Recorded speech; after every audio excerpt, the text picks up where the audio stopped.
Yo, what's going on everyone? Jinsula here with a brand new Pokemon Go video, and this is going to be the very first of a new series that I'm starting on my channel, where I'm going to be talking about different ideas that Niantic could implement to make Pokemon Go a much better game. A lot of these are going to be different concepts, whether it be new mechanics or also reworks to what's currently already in the game. And I really want to be constructive. That's the whole point of these videos. I want to present different ideas which I believe will make Pokemon Go a much better experience. And if Niantic were to implement a lot of these features, I'm not looking for any kind of credit. I just want this stuff in the game, and I think it could make the gameplay a lot better.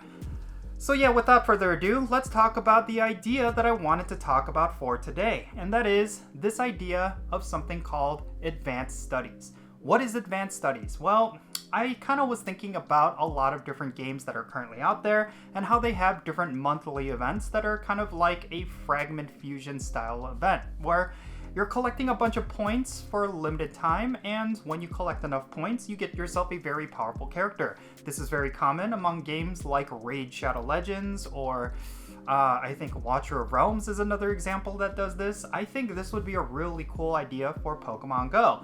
You could get some really powerful Pokemon, and it's all just going to depend on how much you play every single day. Alright, so let's talk about how advanced studies would work. This is essentially going to be a new kind of free research that will appear once a month for a limited time. Now, unlike regular timed field research and special research, this will not consist of a series of specific tasks. Rather, it will be 3 meters you will need to fill through a variety of different aspects of Pokemon Go's gameplay. Once those meters are filled, you will be awarded with a very special kind of Pokemon with unique benefits, and we'll talk more about that later. Let's first talk about those meters. So, there will be 3 different meters that are based on the core pillars of Pokemon Go's gameplay: the Battle Meter, the Pokemon Meter, and the Exploration Meter. The Battle Meter would involve raiding, PvP, gym battles, Team Go Rocket battles, etc. The Pokemon Meter would involve catching Pokemon, new Pokedex entries, trading, and etc. And then the Exploration Meter would involve how many kilometers you walk, Pokestop spins, egg hatching, different things like that. These meters will be filled by accumulating something called knowledge points. There will be 3 different kinds of knowledge points corresponding to the different meters. For example, if you want to fill the Battle Meter, you will need to collect Battle Knowledge Points. As you play Pokemon Go, you'll be collecting knowledge points in the 3 different categories, and your actions will all have different point values. If we were to take a look at the Battle Knowledge Points, for example, you can see that raid battles give a various amount of points depending on the difficulty of the raid. Like for example, 5-star raids would give you a lot more points compared to a 1-star raid. You also get battle knowledge points for every PvP and gym battle, and with Team Go Rocket battles as well. And depending on the difficulty of the Team Go Rocket encounter, you would get additional points. Now, let's take a look at Pokemon Knowledge Points. It would be all about catching Pokemon and maintaining your Pokemon storage. For every Pokemon you catch, you get a Pokemon Knowledge Point. However, doing curveball throws and nice, great, or excellent throws will also grant you Pokemon Knowledge Points. Powering up your Pokemon gives you points as well, and new Pokedex entries get you a ton of points. You could also be awarded points based on the caught Pokemon's value and rarity. For example, catching legendaries, mythicals, evolved Pokemon, rare Pokemon, or shiny Pokemon would grant you additional points. Basically, filling up the Pokemon meter requires you to catch a whole bunch of Pokemon. And then finally, there is the Exploration Knowledge Points. These would involve walking and exploring, where you could get points for every kilometer you travel, how many Pokestops you spin, how many eggs you end up hatching, and for stuff like routes and interacting with Mateo.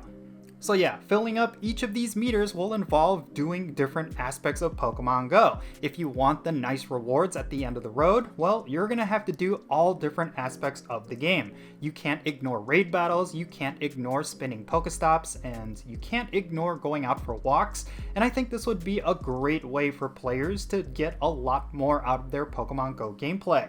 And then here's some food for thought. Niantic could add different bonuses to different in-game events where they could award you with extra points. For example, let's say there's a Team Go Rocket Takeover event, and then during that Team Go Rocket Takeover, there is an advanced study. So what they could do is add a bonus to that Team Go Rocket Takeover event where you can get bonus battle knowledge points for battling Team Go Rocket grunts and leaders.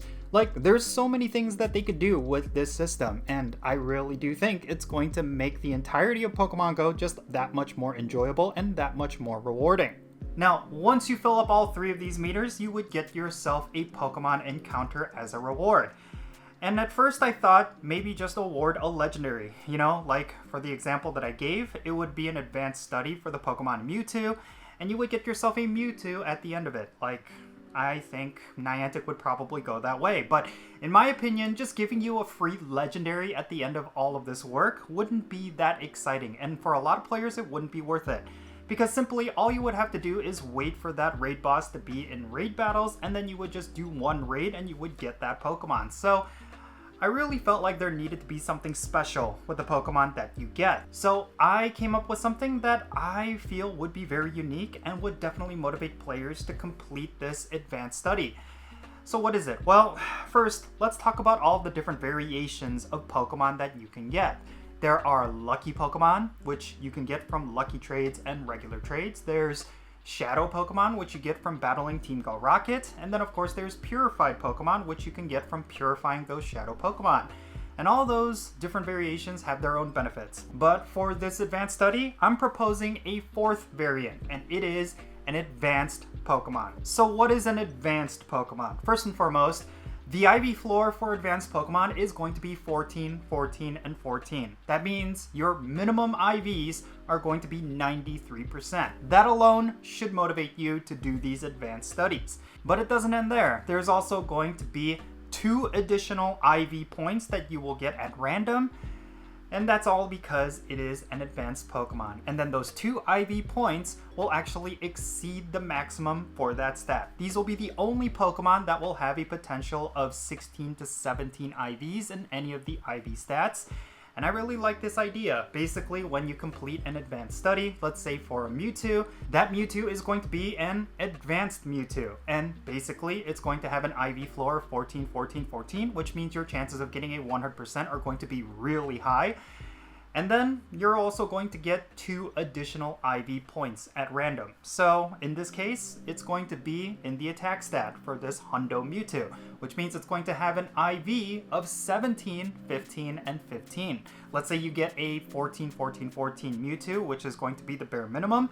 Then it will be a 16, 14, 14 Mewtwo, which I guess would be the equivalent of a 98%. So overall, this is going to be a great way for players to get some really powerful Pokemon in their collection for a lot of work. I think this would address a lot of different issues and will create a lot more dynamic forms of gameplay. First and foremost, a lot of players are complaining that it's really difficult to get 100% IVs or something with a power equivalent for the Master League in the Go Battle League. Well, here you go. This is a great way for you to get some powerful Pokemon that you could use in the Master League. And then on top of that, a lot of players were saying that when it comes to the RNG factor, it's really difficult because you have to do so many raids in order to get a 100%. This would be your way of getting those hundos without having to spend so many raid passes. I know Niantic would not like that because I'm sure they would like to make money, but something that I feel like Niantic never understands is that people do not want just one hundo of a very powerful Pokemon. They want a full team of 6. So even if they get this advanced Pokemon and they get 100% through it, they still will probably do a whole bunch of raids to get more copies of 100% IVs. That's just naturally how it's always been. So yeah, I think this would be a great addition to Pokemon Go. It would be a great way to create a lot more player engagement, especially when people are just not really paying attention to Pokemon Go as of late. Like, imagine if this was in the game right now. If there's a raid boss that people just simply do not care about, they're still going to raid it because they want to get those battle points. And if they do not care about PvP, well, now is going to be the time for them to try it out because they're going to get a whole bunch of battle knowledge points. And then if they do not like to go out and explore, well, they have to fill out that exploration meter. So they're going to go out and walk a whole bunch, explore different areas, try to spin new Pokestops in order to get the most knowledge points. I think this would be a great addition to the game. It's going to be a way for them to encourage players to play the game that they want them to play the game. If they want people to go out and explore, they should incentivize players for doing so. If they want players to go out and raid in person, well, here you go. Here's an incentive for you to do so. And then, of course, when it comes to catching Pokemon, catching different varieties of Pokemon, just honing your skills and all those ball throws, this is going to be a great way for getting players engaged, to keep the game open on their phone, so to speak. So yeah, I think this would be a great addition to Pokemon Go. It's something Niantic should definitely try out. And like I said, this is a free idea. If Niantic were to implement this and they gave me no credit, I would be totally okay with that, because I think something like this would be really good for Pokemon Go and it would improve my own experience. So that's how it would pay for itself. But yeah, in any case, that's going to be it for this video, and I had a lot of fun with this, coming up with different concepts for Pokemon Go. Like some of you may know, I have a history in game development, and I feel like it would be great to use those skills that I've developed over the years to actually do something constructive for Pokemon Go. So expect more videos like this. I think the next ideas video I'm going to work on is a gym rework, because yeah, this game is in dire need of a gym rework, and I have some really phenomenal ideas, which I don't think anyone has ever brought up. So yeah, I'm excited to share that, so be on the lookout for that. But yeah, let me know your thoughts regarding this idea. Do you think that something like this would be great for Pokemon Go? I think there's a great discussion that could be had. So yeah, definitely share your thoughts, and yeah, let's have a great discussion. And thank you so much for making it to the end of the video. If you ended up enjoying this video, found it to be insightful and enjoyable, make sure you hit that like button and subscribe if it's your first time here. And don't forget that little bell so you can stay up to date on whenever I upload videos. And I want to give a quick shout out to all of my patrons on Patreon. You make this channel content possible. If you want to support the Jinsula channel, the best way you could do so is by joining my Patreon. If you become a paid Patreon member, you get a permanent spot on my in-game Pokemon Go friends list. So if you want to interact with me in some way, like with remote raids or the friendship system, then make sure you go and check out my Patreon. And also, if you want to support my channel in a different way, make sure you go and check me out on social media. My handle is @Jinsula, and I'm on the platforms that you see on screen. And yeah, with all that said, that's going to be it for this video. I'm Jinsula. Be safe, have fun, love yourself, and I'll catch you all later.